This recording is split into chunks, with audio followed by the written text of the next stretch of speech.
यार दोस्तों, आज का टॉपिक जल्दी से स्टार्ट करते हैं बिना किसी विलंब किए हुए। ज़्यादा डिटेल में नहीं जाएंगे, डायग्राम को क्रिटिकल नहीं करेंगे।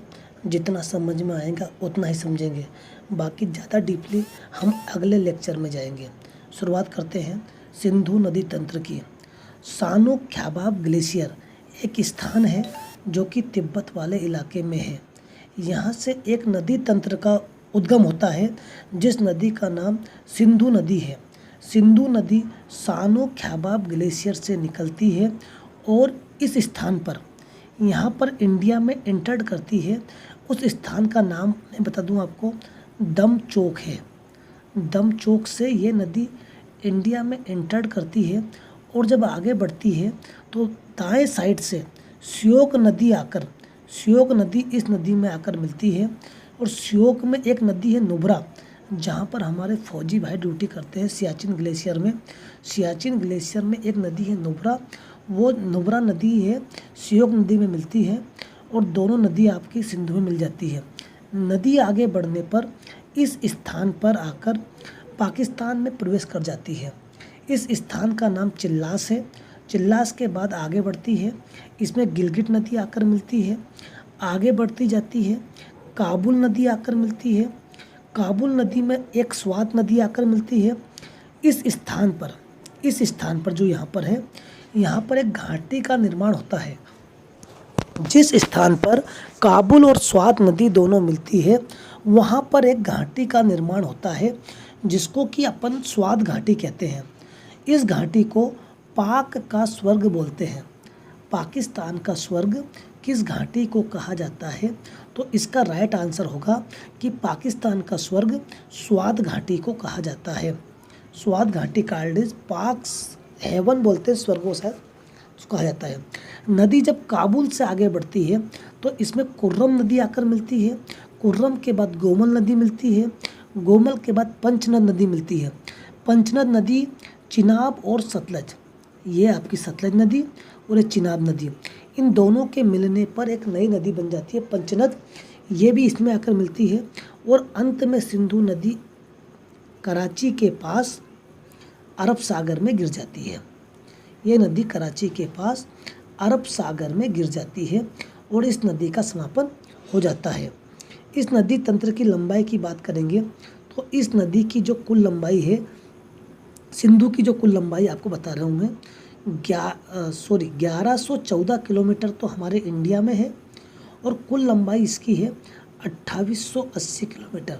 तो सिंधु तंत्र की कुल लंबाई 2880 किलोमीटर और इंडिया में आपकी है ये 1114 किलोमीटर। कुल मिलाकर आपको इस तंत्र में यह सीखने को मिला है कि जो हमारी सिंधु नदी है ये सानो ख्याबाब से निकलती है, जो कैलाश रेंज का हिस्सा है। ये हिस्सा आपका कैलाश रेंज का है, यहाँ से निकलती है और जाती हुई डायरेक्ट आपकी अरब सागर में जाकर गिर जाती है। तो सिंधु का उद्गम सानो ख्याबाब ग्लेशियर और इसका अंत है आपका अरब सागर में कराची के पास। अब हम इस तंत्र में दूसरी नदी की बात करेंगे जिसका नाम आपका है झेलम नदी। झेलम नदी जम्मू कश्मीर जो लद्दाख वाला दोनों का हिस्सा है, बेरीनाग झील के पास से निकलती है और आगे बढ़ती है। इसमें किशन गंगा नदी मिलती है। किशन गंगा नदी पर एक परियोजना है किशन गंगा परियोजना, जिसको लेकर भारत और पाक में, इंडिया और पाक में विवाद चल रहा है।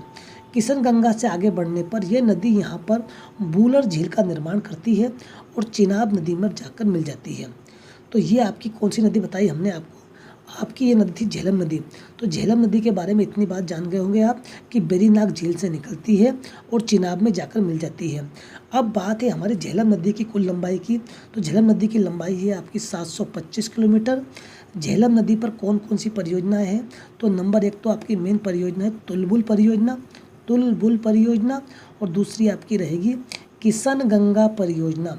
ये दो परियोजना आपको झेलम नदी से याद करनी है, तुलबुल परियोजना और किशन गंगा परियोजना। ये दोनों परियोजनाएं आपकी झेलम नदी पर बनी हुई है। झेलम नदी की कुल लंबाई 725 किलोमीटर है।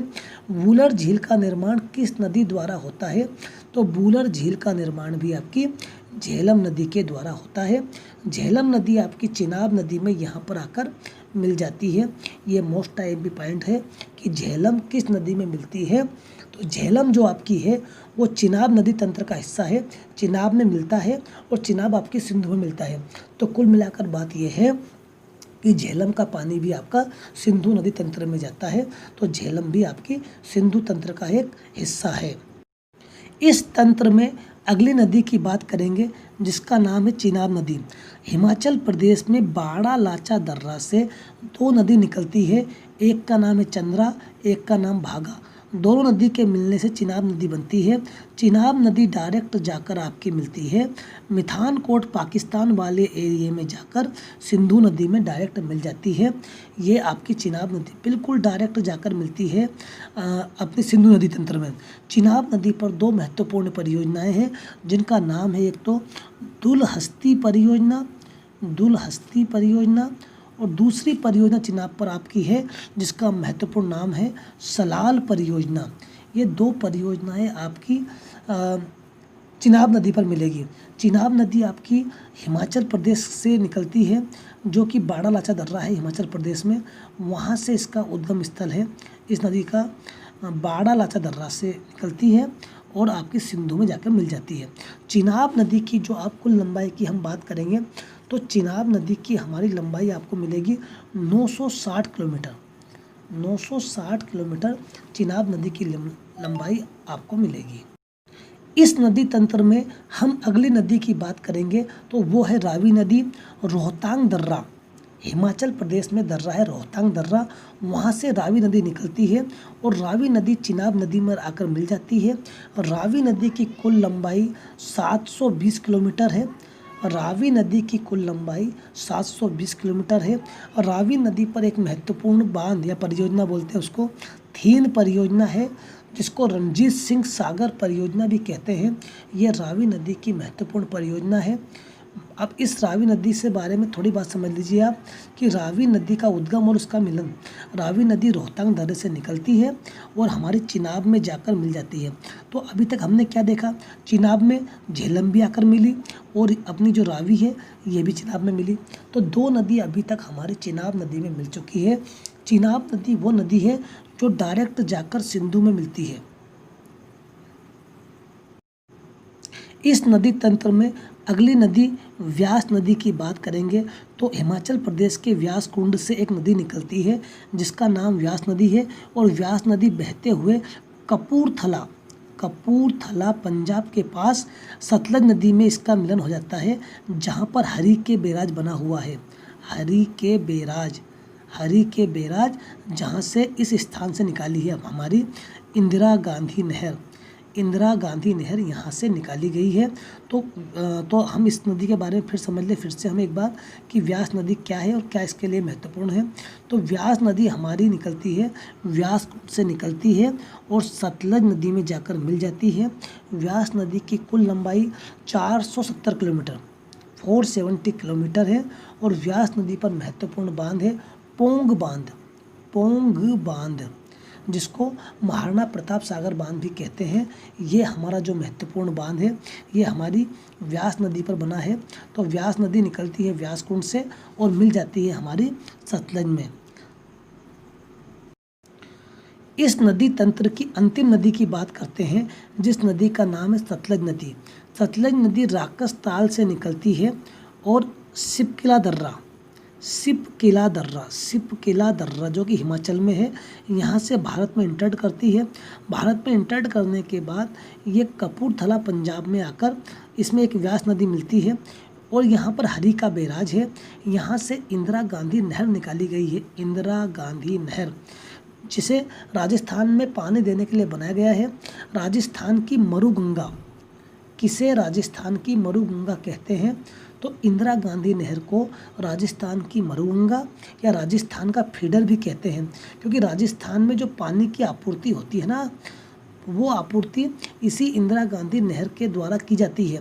राजस्थान में पानी की आपूर्ति जो यहाँ पर इंदिरा गांधी नहर निकाली गई है उससे पानी की आपूर्ति होती है और यह नदी राकस ताल से निकलते हुए चिनाब में यहाँ पर जाके मिल जाती है। जिस स्थान पर चिनाब और ये दोनों नदी मिलती है यहाँ पर इसका नाम बदलकर हो जाता है पंचनद हो जाता है। और ये जाके मिल जाती है हमारे सिंधु नदी तंत्र में जाकर मिल जाती है। सतलज नदी की कुल लंबाई की बात करें तो 1450 किलोमीटर 1450 किलोमीटर इसकी लंबाई है। सतलज नदी पर महत्वपूर्ण बांध है भाखड़ा नागल बांध, जो कि अभी तक वर्तमान थोड़े दिन पहले तक मतलब 2-4 साल पहले तक सबसे ऊंचा बांध था, लेकिन अभी टिहरी बांध जो कि उत्तराखंड में है सबसे ऊंचा बांध है, जिसकी ऊंचाई 260 मीटर है। भागीरथी नदी पर बनाया गया बांध है टिहरी बांध। अब जल्दी से फटाफट एक बार रिवीजन कर लें कौन सी नदी कहाँ से निकलती है।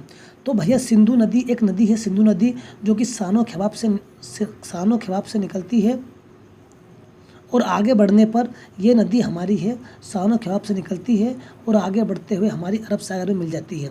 इस नदी में एक दूसरी नदी है चिनाब नदी आकर इस नदी में मिल जाती है। चिनाब में झेलम नदी आकर मिलती है, इसके बाद रावी नदी मिलती है, सतलज नदी आकर चिनाब में मिलती है और व्यास नदी आकर मिलती है हमारी सतलज में। तो कुल मिलाकर बात है कि भैया झेलम नदी का पानी, चिनाब का पानी, रावी का पानी, व्यास का पानी, सतलज का पानी, इन पांचों नदियों का पानी जिन्हें पंजाब की 5 भूमि बोलते हैं, उन पांचों नदियों का पानी जाकर मिलता है हमारी चिनाब में सिंधु नदी तंत्र मिल जाता है और सिंधु जाकर गिर जाती है अरब सागर में। सबकी लंबाई बता दी मैंने आपको, परियोजनाएं बता दी। इसके बारे में विस्तृत बात हम अगले अध्याय में करेंगे। इनकी परियोजनाएं संपूर्ण परियोजना पढ़ेंगे, कौन कौन से दर्रे से कहाँ इंटर किया है इन्होंने, पूरी डिटेल बाद में करेंगे अध्ययन। तब तक के लिए जय हिंद जय भारत।